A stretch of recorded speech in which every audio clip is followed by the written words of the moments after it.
Before Sunday's presidential election in France, optimism about a possible change was clear. "I would be content with the new government," said this father of two from the capital. "I brought my kids here because we want to see a change. I want to set them straight. They're going to be little French Obamas," he hopes.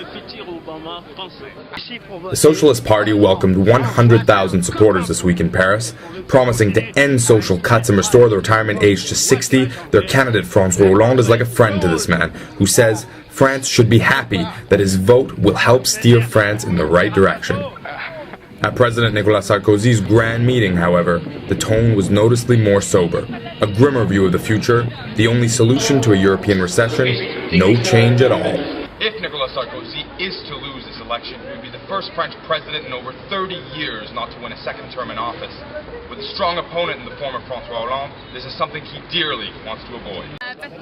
These people insist that the current president runs a system that rewards hard work, that serves its young people looking for jobs. With unemployment at 10%, the world's fifth biggest economy needs Sarkozy experience to recover, according to this woman.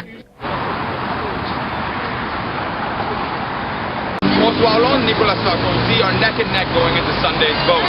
But what people outside of France may not be aware of is the effect the far right and the far left have had on the two main candidates. France's far right, led by Marine Le Pen, is hard on Sarkozy.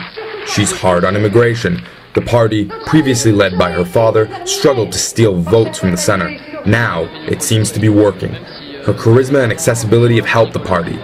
"Personally, I was fine with Sarkozy," said this man, sitting front row at her rally. "But his time has been disappointing," he says. "I now support Marine Le Pen." Her party, the Front National, is helped by a dynamic young team, while earning roughly 15% in recent polls. Eric, a young volunteer and recruiter for the party, believes she protects the French in everything, from employment to pensions.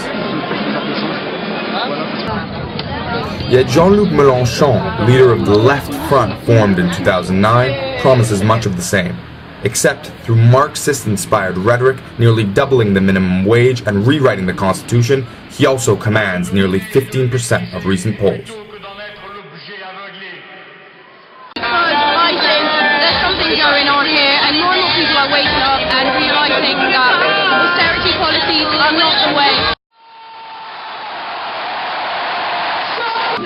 After the protests of 1968, we thought the left could rise in France, this lady explains.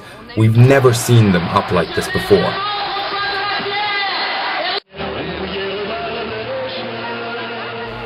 Everyone's sick of Sarkozy, says this young voter. She explains that his time has to be up. While all four candidates effectively mobilized their supporters this week, it all comes down to Sunday evening when all but two of them will remain.